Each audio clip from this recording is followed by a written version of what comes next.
Hi, and welcome to Second Rate Film School. I'm Andrew, I'm Jake. And I'm Jacob. and it's Christmas time again. And this year, for one of our two holiday specials, we're taking a look at the Rankin Bass classic, Santa Claus is Coming to Town, which turns 50 this year.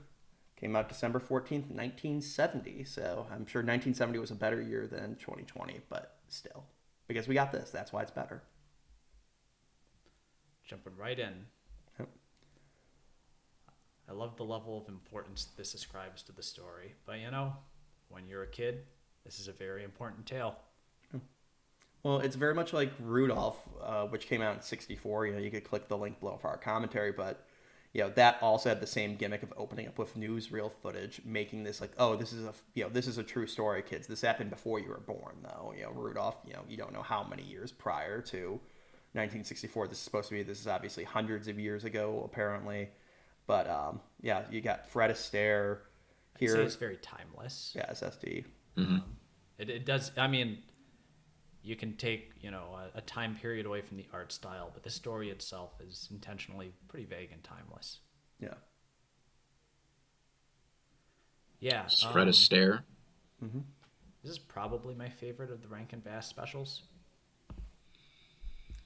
I'd say Frosty is mine, but of the claymation ones, this is. This is also probably the first movie I have a real memory of obsessively watching when I was really young. So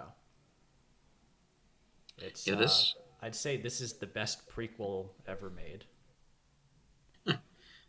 It's like, this is like a weird comparison. I think of like stuff like the Han Solo prequel, where it's like, well, we got to fit all the stuff in. We got to fit in, how we got this. We got to get how we met this person. And that's kind of what this film's doing, where it's like, well, how do you get the reindeer? How do you beat the elves?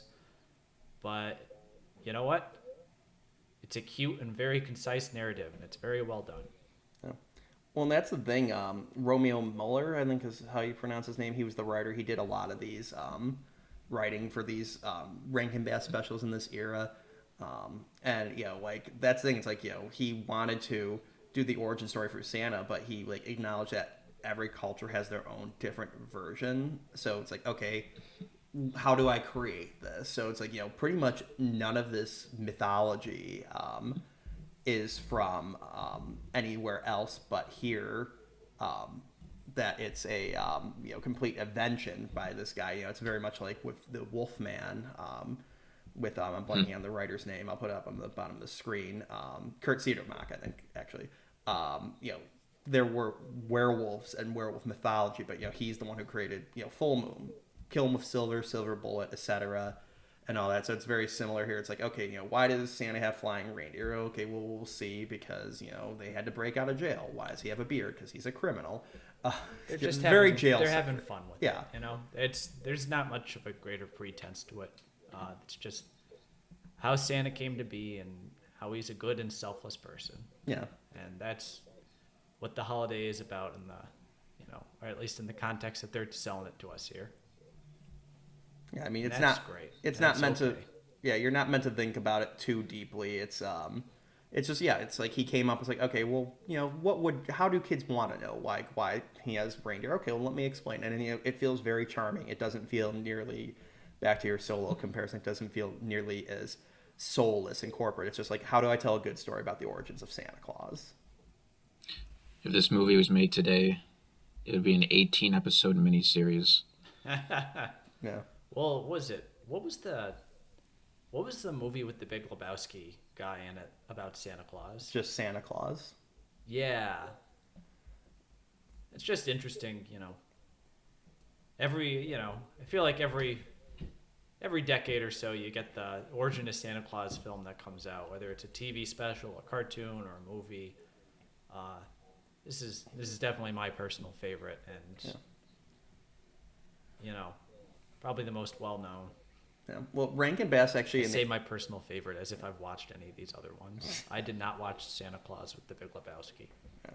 Well, in in 1985, so 15 years after this, Rankin Bass actually came back to the Santa origins, doing the life and adventures of Santa Claus, and it tells a very different origin story for Santa. Ironically, both though begin with a baby. We never know whose parents are. A baby orphan just being found and taken in by forces, supernatural forces, if you want to call elves that, and raising him. We never find out who Santa's real parents are. So it's very weird that that's the one consistent thing. He's a fucking orphan. Do we want to say something about the best character in the movie here? Sure. The Burgermeister Meisterburger. That's an addition to the Santa mythos that should have carried out over from this film into other media. Yeah. What a wonderful character. Yeah, I mean, just imagine having such a petty, like, childish leader, but it's great in this. But, the Burgermeister at least runs a competent governorship. Yeah. But as I was saying, so Santa, the Life and Adventures of Santa was made into a Rankin Bass special in the '80s, and then our age might remember it a little bit better. There was a special in 1999, which was a remake of it in more traditional animation. That was actually really good, and it's a shame I can't really find anywhere online. I found it a few years ago, like the first third of it on YouTube, and like that's it. I can't find it anywhere else except like out of print DVD. So it's like a real shame, but it's same thing. Like the origins of Santa Claus, though it got very weird because it, they kind of touch on this in the end with Santa growing older and all that and becoming timeless. But in this version, he becomes an elderly man, slips, falls down the stairs, and is in a coma essentially. And then all the spirits of Christmas around him decide to bestow immortality on him. Like, we can never give him any human a godlike status, but we will do it for him because he's pure of heart. And I've always thought, man, that's a pretty fucked up thing to bestow upon somebody without asking them. And then also his wife gets it as well. So neither of them consented to becoming immortal, but there we are. That's a little creepy. Yeah. I think that's overthinking it. Just have him be a guy like they do in this. Yeah. It's fine. Like, they kind of hint at it, but they don't go into creepy terror. All right, so yeah, like here, we got the elves. They're just there and they adopt them. Well, the Kringles. And that was one of the things, Muller wanted to kind of combine the different stories. So it's like, okay, his name was Claus, as you see, like on his thing. That's the only thing that identified him. But, a lot of people call him Kris Kringle. So, okay, the people who raised him are the Kringles. So he has got two different names. So it's just a very clever way of, like, getting both the common names people call him in.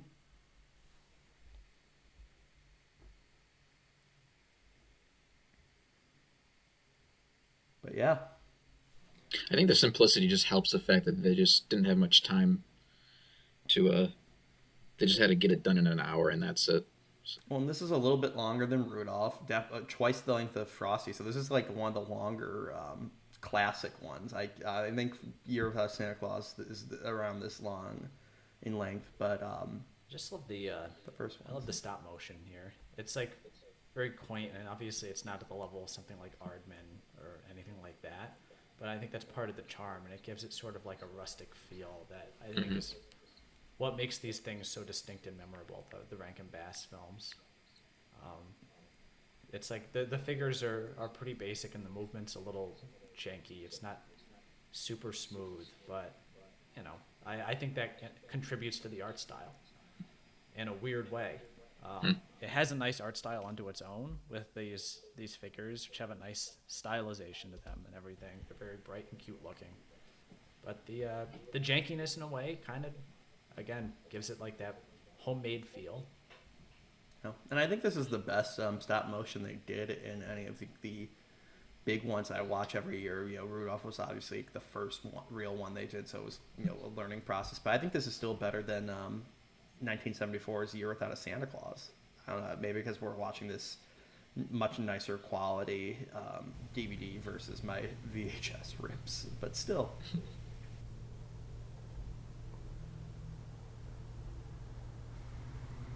I'd say every song in this was great. It shows you, though, that Rankin Bass are great at making these classic songs, because half the ones, pretty much all except the Santa Claus is Coming to Town, I think is completely original to this. And it's like, you hear people sing one foot in front of the other and all that as Christmas songs, and they're like, we just made this to fill a little bit more time up, and it's really great writing.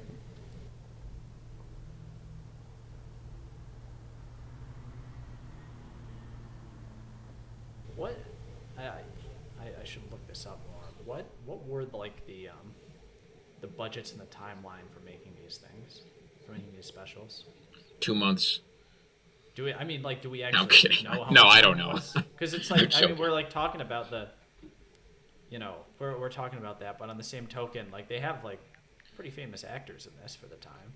I mean, they were doing very one. famous. They were doing one of these pretty much every year or two. I mean, Frosty the Snowman came out in '69. So it wasn't like these were just like unknown, like Rankin Bass is a very established animation company. Yeah, I mean, Rudolph had been just 6 like years probably old at this didn't. I mean, clearly didn't have the highest budget for all their productions, but they were very, very established, and they've done a lot of things even outside of these Christmas specials. Yeah, Didn't they? I want to say that they did the animated Return of the King. That was Rankin think Bass, so. right? Oh, I think so. They did that. Yes. And they did the animated film The Last Unicorn, which is a cult classic. Yeah. Well, that's the thing. They're obviously best known for their Christmas specials, but yeah, they did or holiday specials in general. But they did branch out across different mediums and then different genres. I love this. I'm a man now, Tata. Just Mickey turns Rooney's around. 7 years old. I just like that. It reminds me of the Dewey Cox Walk Hard, the Dewey Cox story. When he's like, I'm 15 years old. I love when movies do that, like unironically, like that movie Canute Rock Me All American. That's the famous movie where Reagan's like go out there and win one for the Gipper. There's like a scene where like Pat O'Brien, who's like 50 years old playing Canute Rock Me, is like an 18-year-old kid, but they had like other 18-year-olds around him. So he's like, "Gee, Molly, want to go to the sock hop?" As he's like wearing a baseball cap to cover the fact that he's balding. But no, Mickey Rooney does great in here. I mean, yeah, he doesn't sound like he's 18, but he brings such like a bombastic, It's part of the charm. such a bombastic charm to this. Getting to the Warlock. I love this guy. Winter. Really scared me when I was younger. But Yeah, same here. Got our day tripper penguin. That's a staple. it's another thing where the archaic animation makes it a little creepier in a way because the movement's limited and it's jankier, and it almost makes him seem a little bit more surreal. Yeah. And then he becomes nice and it's not scary anymore, but that's okay. That's good. It works either way. Yeah. Yeah, no, I mean, I love the animation. It's like, and it's just like amazing. We talked about this with the Rudolph special last year. It's like how the effort that like went through like stamping the snow down every time they walk. Like it's so fluid. So what do we think happened to the penguin after the events of this film? Oh, they ate him. That makes sense. He's not in Rudolph. He's not there anymore. He's not at the North Pole. There's because of climate Warlock, change. Yeah, the Warlock too. We don't know what happened to him after the events of this film. Well, that's the thing. Rankin Bass tried doing like a half-ass continuity with a lot of these movies. Like the village design for this is the same as Rudolph, except in Rudolph it's much bigger because like the implication is since this is a prequel, this is just them starting out hundreds of years later. They got Rudolph, and now like they've expanded operations. They mention Rudolph in this special towards the end. And then, Mickey Rooney plays Santa Claus again in The Year Without a Santa Claus and a couple other specials along the way. So, like, they always were trying to half-ass do continuity, but then they never stuck to it. So it's like they have, like, 3 different creatures that create winter. So, like, you have him, you have Jack Frost, and then, okay, maybe it's just the 2 of them. But, like, they're always changing up the continuity. They stick to it just enough for kids to notice, but at the same time, you wonder what the fuck happened to the Warlock. And at the end, you don't see the Kringles again in Rudolph. Did he fire them? I think this is massively overthinking it. No, I'm just like saying, like they were a trying. Case of they just got Mickey Rooney to come back and do the voice again, and then Santa Claus and his elves in his workshop, look like Santa's workshop and his elves. It's like just sort of a similar art style. No, I think they did. Like, I'll give them a little credit that they did try. Like they were trying on some things here, like where they're like, oh well, let's make it the same workshop, and all that. But they didn't put as much effort in it. Like they were kind of dipping both feet in like both ponds. Like either these are completely separate and it's just a coincidence we got Mickey Rooney back, or no, there is supposed to be some level of continuity, like as references to these other ones. It's just it definitely is overthinking. It's just funny. It's like, where did the penguin go? Where's Winter? Why isn't he involved in Rudolph? Why didn't he help with the storm in Rudolph? But it's fun. They gave him some magic beans and he flew away. He really didn't like it there. Yeah. Or he's dead. As a kid, though, I did like to imagine this was the prequel to Rudolph the Red-Nosed Reindeer. Yeah. Like I said, there's enough continuity that makes sense, but then if you think about it for more than 3 seconds, and you're like, wait, where did these characters go? No, yeah, it's not meant to be. I thought think of. that's kind of overlooking the point of all these things. Yeah. They're just nice self-contained stories with some of the same characters throughout. Yeah. I mean, that's Kind not of like the It's Muppets. just nice. I always liked how the Muppet films, each one is basically just a new origin story for the Muppets. Like the Muppet movie is the origin of the Muppets, and then the Great Muppet Caper is also the origin of the Muppets, and it's just completely different. And then Muppets Take Manhattan is a completely different origin for the Muppets. It just like doesn't matter. Well, yeah, then me and Jacob watched the Muppet Family Christmas the other night. That was fascinating. Maybe Just we'll do seeing that all one those year. characters like together that you never legally could get together now. Yeah, that was, for people who don't know, that's a special that came out in 1987, and it's the only Muppet project that has the big four properties of Muppets, Muppet Babies, Fraggles, and then Sesame Street. But they show like Muppet Babies in that as well, so that you have like the Muppet Babies, like, oh no, they were all friends since childhood. So it's like, yeah, that's another origin story for the Muppets. Because Muppet Babies started off as like a joke in the Muppets Go Manhattan, where like they just flash back to them as babies all hanging out, and it's just like a joke, but the scene was popular and it turned into this big franchise. And we'll never be able to see that show now. I've never seen it. I never watched the show or anything. I just know that trivia fact from that movie. Yeah. I watched it as a kid, Muppet Babies. In fact, that was my only real exposure to the Muppets. I wasn't really into the Muppets like you guys were. Yeah. How was it? I liked it. From what I remember, honestly, I don't remember. I just don't always remember. thought, I like, liked the it, I whole- guess. The whole conceit of like cartoon characters but as babies never interested me as a kid. Because didn't they do that with the Looney Tunes also? Yeah, Baby Looney. Oh, Tiny Toons? No, well, they did Tiny Toons, but There was Baby like two Looney of them. Tunes. There was Yeah. like Tiny Toons, which is pretty good, and then Baby Looney Tunes, but I never watched that one. Yeah, Tiny Toons, they are not specifically the younger versions of them. Like the old school Looney Tunes are their teachers. They're essentially Yes. baby versions of them, but they're like, we don't want to go that far. We want to make our own characters. But yeah, you have a kid version of Bugs Bunny, you have a kid version of Sylvester and all that. But whatever. But yeah, I think it works across some shows. I think like Tom and Jerry Kids is terrible. Baby Looney Tunes, what I've seen, is not great. But I think it worked with Pup Named Scooby Doo, and I think it worked with Muppet Babies. But anyways, back to this. So we're getting the origin for why do we have stockings, and again, it's just like one of these things where it's like I listened to the commentary for this. The historian talking about it is he kind of sums this up as this is the ultimate special to show kids who have questions about Santa Claus. So it's just like, even though that's not the actual origin for why we have stockings, and toys are put in stockings, it's just like, oh well, there you go. That's why, because the Meister Burger did this, etc. It's charming. I think, yeah. I think what I respect about it now that I'm older is that they managed to turn that into a cohesive narrative. It really like incorporates all those elements you gotta have in there. Why does he go down the chimney? What are the stockings? Where do Mrs. Claus and the elves / Kringles all come from? But it makes it into an exciting narrative with propulsive tension throughout, A to B moments. It doesn't feel like a checklist, even though it gets through so much of those tropes and elements that you need to have in there. Yeah, there's no.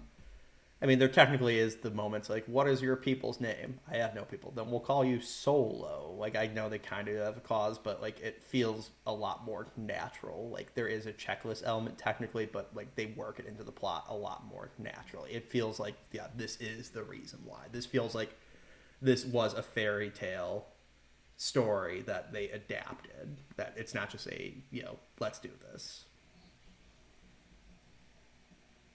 Even though the writer probably had about 6 days to write the script, because it would probably go into production the day after. We start filming today. Oh, no. Fuck! We already designed the puppets. Get all the Fred Astaire scenes done first, and then just, all right, what's the story going to be? Fred Astaire's not feeling very well today. He's a little tipsy. Oh, shit. I like how right around it. In the studio. Just get him to say ho, ho, ho. yeah, we got another. This is a great shot here. The pan. Yeah. Okay, yeah. I was going to make an alcoholic Rooney joke, Mickey Rooney joke, but I didn't want to make it during the shots. Okay, save it. Too late. Yeah, it's interesting that they made Santa and his wife both redheads, and it goes into the conspiracy theory that Yukon Cornelius is their son. Film Theory did a whole theory, and it's kind of compelling, but like it's clearly not at all what the intention was. And like I'll point out at the end, there's a redhead kid as SD pulls in through like the Santa village. It's like, who is this redhead kid? Is that Yukon Cornelius? And like it's clearly supposed to be a girl, I think. We got a bit of a small universe problem here. Yeah. Not every character in the Santa universe needs to be related. Yeah, that's like saying Finn is the son of Mace Windu. They're just getting too hierarchical with their Santa mythology. That's the problem here. The Santa family doesn't need to be the only voice in this story. Exactly. But no, I mean, again, it goes to the people story who isn't can for you, notice. Jacob. Yeah. The Santa story should be for everybody.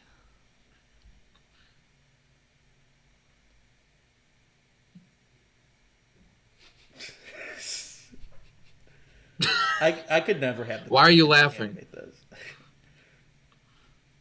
No reason. He just keeps pulling toys out of his coat.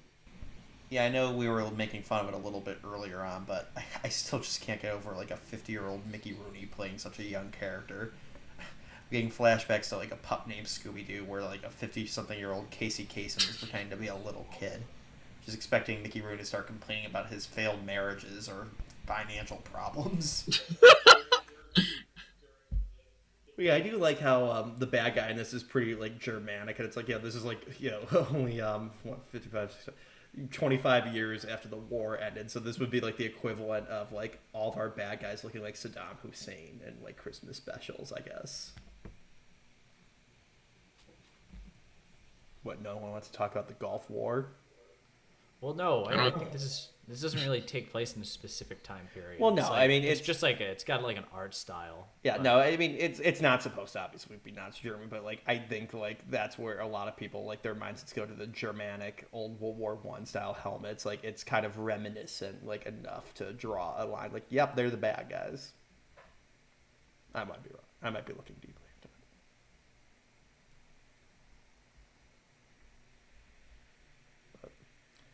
Yeah, oh, and this scene, they've removed it from the DVDs and the re-airings, but for decades, if you look carefully, when he gets like picked up by the tree in a moment, the animator's fucked up, and there's like a couple frames of like the flash bulb and like an animator's hand at the top of the frame, and like they had to edit that out in like the 90s when the home video market came and people were discovering it. Oh, nice. It's like it's a very random example, but the 1925 movie The Lost World. I know you've both seen it and are both huge fans. I actually have seen it. There's a goof like that at the end when the Brontosaurus is attacking the city. You can see the wire holding the dinosaur up at one point if you pause it. I remember watching it. I was like, what was that? I had to go back and pause it. Well, and they have in this you can see now, and I can only imagine it's even clearer in the Blu-ray, but like you could clearly see the wires now in this. Like they never meant this to be seen in like HD, like crystal clear lens. Like, oh, yeah, you could see it a little bit more, but it still adds to the charm. They also had that problem in King Kong. Like they had a sequence they had to completely refilm because they had real plants like in the setting, and like over the course of the 2 days, 2 to 3 days they were filming it, a flower bud erupted into a flower and then kind of withered away. So you see King Kong battling a dinosaur, and then you see like a flower blooming and then slowly dying in the bottom. And they're like, fuck, we gotta use fake refilm it. plants. Of course, what always bothered me with the original King Kong, I mean, I say bothered. It's a great movie. Is the ripples in the fur. You can always see the ripples in King Kong's fur, and like at first, as a kid, I thought it was intentional. I'm like, oh, is that supposed to be wind? Nah, that's from the fingers of the animators. People try and say, like, oh, well, it's like his muscles are moving. Like, what fucking muscles have you ever seen twitch like that? Like, was he have Kong's Parkinson's? exoskeleton. Yeah. I watched that for the first time, and much to my surprise, it's not a tragic story like the next two remakes are. No, it's King Kong is portrayed much more monstrous than that original one. Yeah, I mean, it's just more the theme of beauty killed the beast. It's more of like an ironic thing. Yeah. Also, like, very intense and fast paced for its day. Yeah. You watch a movie like that and you expect it to be a just sort of like a very slow sort of thing that occasionally will have special effects. Nope, they get to Skull Island and it's just nonstop monsters. Well, someone talked about, like, in the Peter Jackson remake, like, when they get to the point on the ship that they're talking about, like, they're going to Skull Island, it's that really, like, over the top, like, Adrian Brody's typing skull, and, like, it freaks out Jamie Bell. It's like they were already on the island and had, like, 5 shots of King Kong in the original one by that point. That scene is the epitome of the remake of King Kong. The typing Skull Island for 5 minutes. Adrian Brody's just like, S-K... But, no. I love that movie. Yeah, now we're That's back a great movie. Yeah. But let's go back to this. It's a great song here, and I always like you look at, like, this whole song is such a dynamic and bouncy song, and it just, like, takes place in, like, one location. Yeah. You got them standing over, like, on the left of the screen there, and then you got the doorway, and everybody just walks through the doorway, and that's the choreography of the whole song. Now, if this was like a big budget Disney animated film or something, it would be them bouncing around this huge set and these expansive vistas. But this is very low budget, and the whole thing is just like in one space. But you know what? They make great use of that. Have a fun, bouncy song, good choreography that goes with the song, and then it sort of exemplifies the changing character to the warlock, and it's wonderful. Yeah. Well, yeah, the choreography matches just how basic the lyrics are. Just walking out the door. And the that's characters. it. Yeah. Yeah. Chris walks through the door and he walks through normally, and it's because he's well balanced and adjusted. And you got Topper, and he slides through. He's the comic sidekick. And then the warlock stumbles slowly but confidently through, getting more confident as it goes on, and shows how he's changing as a character. Yeah, this whole scene, this song is probably my favorite out of all of the Rankin Bass Christmas Special songs. And that's, like, the funny thing, because it's like, all the other songs, like, in these other, like, specials are, like, great, but it's like, in Rudolph is the best one, I think. I don't like Misfits or Silver Gold nearly as much, but it's like this is my favorite of, I think, this special and all of them. But to talk a little bit about Winter or Warlock, depending on what you want to call him, I know he prefers to be Winter. This is played by Keenan Wynn, who better known to a lot of people as he was the Colonel in Doctor Strangelove. He's the one who doesn't want, like, to shoot up the Coca-Cola machine. He's like, oh, you're gonna have to pay Coca-Cola for that. And he was the villain in the Flubber, or the original Absent-Minded Professor, and then its sequel, Son of Flubber. And then his father was Edwin, famous for the guy who sings "I Love to Laugh" and "Mary Poppins" with Dick Van Dyke on the ceiling, and best known as the Mad Hatter from Alice in Wonderland. Well, Keenan Wynn, he was also gonna play Perry White in the Christopher Reeve Superman movie, but I think he got sick. I didn't know that. And he had to be replaced. He would have been good. Yeah. Who plays him in that movie? Jackie Mason, right? That's Jackie Gleason? No, Mason. Oh, Jackie Mason, sorry. No, it's not Jackie Gleason. Sorry. One of these days, Superman, bang, zoom, straight to Krypton. Well, who else we have in this movie? We got Paul Frees. Yeah. Is the Burgermeister. And he plays a bunch of the Kringles as well. Yep. And he got paid the exact same amount. Probably. He's very well known in, like, the Disney theme park community. I believe he played Ludwig von Drake, I think is the name. He's like the scientist duck in like all the like old Disney shorts. And I think he's the narrator in the Haunted Mansion. I'll put up on the screen if I'm correct about that or not. But yeah, he's they all had quite the career in this or in this era. These voice actors. Well, wasn't he in? Actually, let me look this up before I embarrass myself and get this wrong. Sorry, just keep the film going in the background. It won't take long. Yeah, he was also Paul Frees was also the voice of Jack Frost in the second Frosty movie that came out in '76. You could be looking this up on IMDb yourself, but we will for you. Hope tell the boys and girls to leave the doors and windows unlocked. That could have been a much different line, a different context. Immediately freeze frame. It's like, if you have seen this man, please report him to the FBI. And now You could recut this movie to make it like a disturbing thriller. like a government trying to keep a terrorist from coming, Yeah. ever coming to town. He's a monster trying to kill your children. Leave your doors open. I'm always watching you. Voiced by Mickey Rooney on top of it. Yes. Oh, I was confused. I was confusing Paul Frees with Paul Kligman. Okay. So I'm glad we could take several minutes of precious time out of this commentary so I could scroll Paul Frees' Wikipedia article and see if it was on there. I guess Paul Frees was a little on the nose. Yeah. Well, though this is actually going back to the whole keep your door unlocked and then like the chimney. This is actually a good metaphor or a good lesson to have in here, like to explain why he goes in the chimney, so kids aren't like, oh, leave the door unlocked. So Santa comes. It's like, no, don't do that, don't do that, don't do that. He comes down the chimney now. Don't worry. Or what if he just did? Be worried about. What if he tried to go? Worry about real criminals. He just got shot. Oh no. Oh! Mickey Rooney gets shot by a double-barreled shotgun. Hello. The homeowner's aiming at chest level for an average person, but they just blow his head off. They just see he's got a red hat and they think he's like a MAGA guy. Santa's part of the culture wars now. Oh my God. Get that red off your head. You're a snowflake. That's what he would say. Oh, da. You got to put a sound effect in there. Winters. Just crickets. But cut all that. Yes. No, you should place it with a shotgun sound. Yeah, go through the chimney. What if he gets? You could get cancer like that.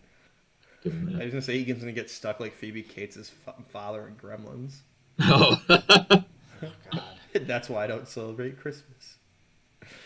I love how they make fun They got of to that. bring that back when they do the inevitable Gremlins 3. Well, I love how they make fun of that in this sequel. Like, she starts talking about it, like, I think it's President's Day, and he's like, yeah, okay, come on, let's go. It's like, it implied that she has a horror story for every holiday. And then if they do the third one about Clamp becoming president, it traumatizes her because she has the horrible traumatic memory from President's Day. Yeah. Was it that, or was it like Abraham Lincoln's birthday? Yeah, maybe. I think it had something to do with Lincoln. But Yeah.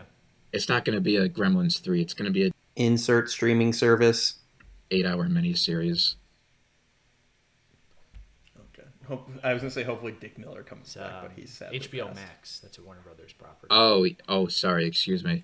And each Give it a couple years. Give it a couple years. each We'll episode. let you redo that line, Jake. No, it's No, please keep it. I don't give a shit. And each episode is just going to go in depth about each character, about their origin and their backstory.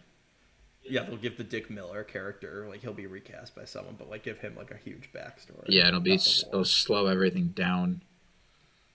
You'll just sit there wondering why you're watching TV. I don't know why we're all complaining. I'd love to watch an 18-part miniseries version of Santa Claus is Coming to Town, where one episode is just focused on the Burgermeister doing nothing for 60 minutes. By the way, I like this detail that the It man has here... the best stop-motion acting I've ever seen. Did you see that scene where the Burgermeister sat there and pondered what he just did when he ordered all the toys to be burned. Oh my God, I've never seen that in a Rankin Bass special before. do you think that'll be nominated for an Emmy? Do you think it's got a chance, Jacob? I think it'd be criminal if it didn't even get a nomination. Okay. So go ahead. Sadly, it lost to Modern Family. This isn't what is this, 2014? Sadly, it lost to the Rockford Files. As I was saying before we went down that rabbit hole, the father in that previous scene is the same design as the king from the first toy maker of the king. So I've always wondered, like, wait, did he get deposed, or is this just like a lot?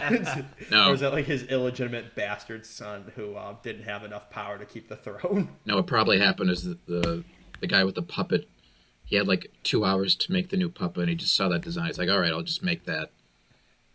More likely. It was. I just always thought it was such a weird detail to put in there. I'm like, wait, is that going to be like a character? And like, I've looked into it. Like, there's no thing of like, oh, this was originally supposed to be an hour and a half, and there was going to be a subplot about that. It's just like, no, they just redesigned. It's weird, but Look, this was probably all animated with men with cigarettes hanging out of their mouths. And then they had to go all home. fucking all World War II vets who are like struggling with PTSD from fighting in Guam. They They kept had to redo the scene because this cigarette ash kept falling into the shot. on the kids. That's the snow. That's the snow. That's how they. That's yeah. Originally, they were just gonna light the fire. The animator was gonna put his cigarette into the toilet. These animators just kept. This actually wasn't supposed to be a Christmas special, but with all the cigarette ash, it kind of looked like snow. They're like, ah, fuck it. They just We kept. got our end of second act right here. They just kept checking their watches until they went home to go have their meatloaf dinner. Drank a beer. Even though this was animated in Japan, so it would have been Japanese soldiers. Oh, excuse me. Then they would have been working all day and night.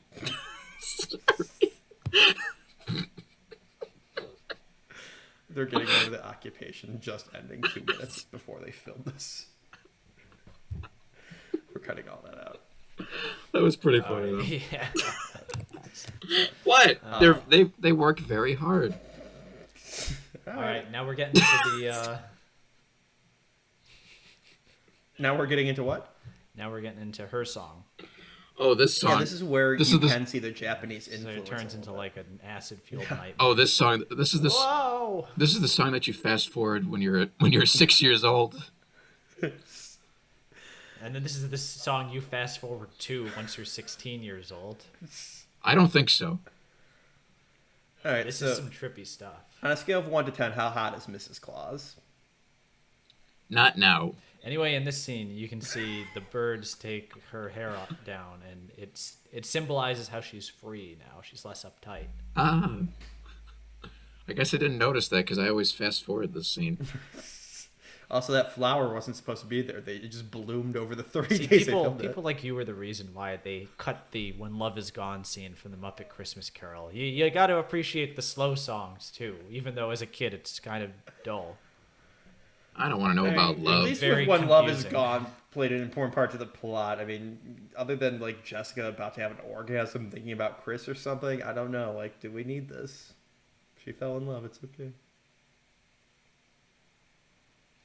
I think it's a nice sequence. No, it's I a like great the song. No, I find it charming. look. I appreciate it now. Look, I haven't watched enough to really have a firm opinion of it, but it looks very nice. It's very creative. It's very 60s. Yeah. This is like, or well, I know this was the 70s 1970s. that came out, but it's very 60s in its aesthetic. And They had to use this is where it shows its age the most. yeah, they had a bunch of leftover stuff from the 60s that they had to use up. Yeah, and it's weird because like this is a Sid Barrett Pink Floyd music video that was left on the cutting room floor, and they turned it into a beloved holiday special. Oh, yeah. By the way, I like that effect that they just clearly took a picture of the puppet and just put it at the bottom of a fountain. It's like it's so clever. It works. You know what? All that imagery, as trippy as it is, all has a purpose. Yeah. Visually shows her character changing But then she puts her hair back in the up. 'cause it's too strangest, most dated way possible, but it's wonderful. But then they have her put her hair right back up because it's too difficult to animate flowing hair. what if Winter just? Yeah. What if Winter, she just popped into the window and he just hanged himself? Oh god. That's why he's not in the sequel. Yes. He had They, guilt over. they were adapting this because this is a true story. They were adapting it, and they're like, we can't leave that part in. Let's just have him come along, and Yeah. he can just be walking with them the rest of the special. Why is his head hanging down so low? It's really weird. But it's a puppet. He's got hunched. back. He's hunched over. He's like an ageless like wizard. So I mean, I would assume if I'm a million years old, I would be tired and slouching. I'm slouching now. Wasp is throwing out his back so he can do this commentary. Oh, my back. Oh, up here, I love this. As the kids are reading off the names, the one kid fucks up and says Blitzer instead of Blitzen, but they're like, oh, that's so cute. We have to leave it in, and it's great. He even managed to fit Rudolph in there. Though they had a different sound effect instead of his, squeaky, childlike sound. It's now like, meh, meh, when his light goes off. So I guess it shows he's older. Oh, he's alive. There he is. In reality, his corpse was just slung over the deer. They're like, we can't leave him here. We have to bury him with dignity. Easy fix. Thank God they're puppets, not. Now, do you think that Meisterburger is supposed to be him in the background younger, or it's supposed to imply a I imagine it's his son. of Meisterburgers? No, I'm kidding. What if they ended this like the Meisterburger soldiers all like surrounded the Kringle home and tried to attack it, and they had to fend them off with like a bunch of traps? Like Skyfall. See, I was imagining they don't really say what. It's like Sky. This is okay. You know what? This is weird. You know what I'm thinking of though? I'm thinking of Oz the Great and Powerful. How that movie ended. Ooh. Did anyone see that movie? Yeah, we did. Jacob and I saw it together in theaters. Remember how it ends where like the witches' forces attack the Munchkins and James Franco, and they fight back, but they don't like. It's not a big battle. It's just like a bunch of traps. It's like a bunch of tricks, and they outsmart them, so they don't have to have a scene where Munchkins go and just like get into a big epic battle with like death. Yeah, that'd be I awesome. actually forgot about that. I would like to rewatch that. Yeah. Is it on Disney By the Plus? way, I don't know. I always thought, by the way, Question. with Santa's beard here, or I guess we call him Santa now, I don't know. Chris's beard, he always looked Amish here for some reason to me. Like, I feel like that's what Amish people's beards look like, right? He's missing the mustache. That's why. They just became Mennonites. They took the train though. That's why if he's Amish, that's why all the toys are like wooden, because he doesn't believe in technology. So even like in 2020, you just get a wooden train or blocks from him. Boy, Santa, you're really falling behind the times here. If it worked in the 1400s, it'll work now. But no, back to how you were saying, like the Meisterburger soldiers surround their house. They don't really explain what happens to the Meisterburger. They just kind of fell out of They power. explain it. He fell out of power. He fell out of power and influence, and that's exactly the story that we needed, because Santa is good-hearted and selfless, while the Burgermeister was selfish. And Santa lived on, the Burgermeister did not. Well, I said that mainly for the joke of I was imagining like his men did like an Operation Valkyrie style assassination coup on him. Oh, that was a deleted scene. Oh, this is their hippie wedding. Yeah, this is the closest they get to the acid trip. This is again. a socially distanced wedding, actually, Jake. Wore their masks. It's outdoors. Everybody is 6 feet apart. It's Except the very two of them. minimal. Just the minimal amount of people are there. Well, can animals get COVID? No, unless it's a mink. So, again, None of those are mink. there we go. That's why their friends are just squirrels and all of them. Everyone else is dead. Yeah, yeah, they all are, but several feet They're apart. going to have a from each other. proper reception next year. Yeah. His mother will be invited to that reception. But I like how those two squirrels are identical, except the girl one just had a few eyelashes on it. They're like, no need to change up the model. It's the exact same one. It's great. And then they immediately let themselves go. Hey, that's what happens. Good for them. I mean, you have to stress eat when you're on the run from the Nazis. I mean, Meisterburgers, and working constantly to deliver gifts. I That'd be stressing. He's probably eating takeout all the time. Here we go. Wait. What's happening? They're going. Oh, they're homeless? Donner Passage. Yeah, they're the Donner Party now. Right? Oh my god. Copper. I don't know if they get rainbows in the North Pole. Oh, a rainbow is like an optical illusion. I guess it could rain up there. So I think it's quite unrealistic, and I'm very disappointed they put it in this film that, until now, really grounded itself in a sense of reality. Yeah. So, but see, there's the Rudolph Castle. Just saying. Are you sure? It's all connected. Yeah, it's the same design. They recreated it, but smaller, because they're just starting out. It's that, or they were just like, oh, what does Santa's castle look like? Didn't we do that back in the 60s? Looks like a castle. Okay. No, that's the thing. I think they put just enough thought into like, oh, let's use the same design we did in the original special, and then that's as far as they went. All right. There was never like an actual intention to make a cinematic universe. It was just like, hey, what's the first thing we can reference the other thing, and then that was it. All right, now we're 2 years later. The Kringles all look the same, except for Chris. Yeah, well, because he's human and they're elves, I guess. Yeah. So the Meisterburger fell out of power. However, child labor was still rampant throughout this town, and kids had to pick up all the trash. And now Santa's their guy. It's a nice image, though. Yeah. I like the kid dragging the picture that's a little too big for him into the garbage. Yeah. Shows how they won out in the end, that their innocence and naivety was beat out the Burgermeister's cynicism. It's a nice little moment. Yeah. Though briefly back to how these are all connected, they don't explain why Mrs. Claus becomes Italian in the next few years for Rudolph. What? In Rudolph, apparently you didn't pay attention to when we did it last year. They have her talking in almost like an over-the-top Italian accent for some reason. Oh, okay. Well, I think Jessica is like a part Jewish and Italian names created by Shakespeare. Yeah. She doesn't sound like at all what she sounds like in any of the other ones. Bullshit. Look, kids, the warlock's still there. He's definitely not dead. They're just, well, it is a puppet now. It's just an actual guy moving. It's like Weekend at Bernie's.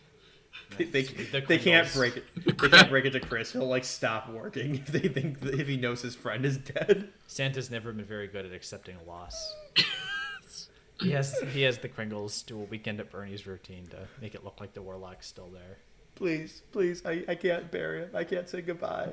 I'll go back to making your 14th century toys. We have to get him out there before the PlayStation 5 launches. Don't worry, Fred Astaire will deliver him for us. No, I really like this part at the end here where it shows that like not everyone still likes Christmas, and like it acknowledges like the world isn't perfect. When this is made, we're coming right off of Vietnam not still being over. MLK, Bobby Kennedy, and all that. That's like in a very tumultuous time in American history that like you could be like, well, why is Christmas pure and all that? It's like, well, no, there is still suffering, but if we all believed and acted like this, the world would be a better place. I think it's a very nice message for the time. There weren't too many other specials in this era where it's like, why do people actually dislike Christmas? The only other one I can think about from this era is the Charlie Brown special, where he's talking about it's all too commercial. It's selflessness and love. That's both their messages. And that last scene there underlines that. Yeah, it's very progressive. How old is Fred Astaire at this point? What? How old is Fred Astaire? Probably in his like 60s to 70s. Okay. One more bit of continuity. This character showed back up in the Easter special they did a few years later. Yeah, he was delivering the letters to the Easter Bunny. He was always my favorite character. The Fred Astaire? Yeah, I just always loved the snowmobile. I thought it was the coolest fucking thing. Yeah. Look at this. I think he's the best of the celebrity cameos. I've always been curious what his relationship with Santa was. Kind of like the narrator from Rudolph. Maybe he's his son, his long lost, forgotten son. Oh, that's supposed to be Yukon, but it's very clearly like a little girl. So that's Yukon's sister then. Yes. Oh no! Oh wait, he's okay. Huh. But yeah, no, Fred Astaire. Ah! I think he's just the delivery guy. He just happens to know him over all these years, delivering these fucking letters. Or- tumultuous. I like that winter. he gets like a moment with the characters here, so he Yeah. doesn't just seem like a strange outside observer like Snowman the snowman from Rudolph. or Durante and Frosty. What if Fred Astaire had like dirt on Santa and he was like blackmailing him? I still my double indemnity or my Postman Always Rings Twice episode is still good with Santa. It's not just Fred Astaire in there. Yeah, I'm telling you, Mrs. Claus Fred hires Astaire Fred. replaces Fred McMurray. Yeah, he wants Fred. Fred for Fred. She wants Fred Astaire to murder Santa so she can get his fortune, the insurance money. So they plot to murder Santa, and it goes horribly awry. Copyright Jake 2020, so no one steals that.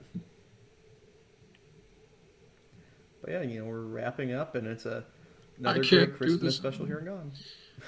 Well, yes. He's leaving. Well, and just think, the next time we see Mickey Rooney as Santa, he's like, I'm quitting. This is going to be the year without a Santa Claus. Well, I think this is the perfect movie to show to kids about Santa, and then 6 years later, you take your kids to a Denny's, and then you tell them that Santa Claus doesn't exist. That's well said, Jake. Is that how it happened for you at a Denny's? Not me, but maybe for some kids out there. I thought you were making like a reference to the Santa Claus, because that's where they go in that movie. No. I think he just thought the restaurant was funny. Yes. So, all right. Well, thank you guys for all joining us for our first Christmas special this year. We have one more this year, and then a few other non-Christmas videos sprinkled in between. So stay tuned. Take care.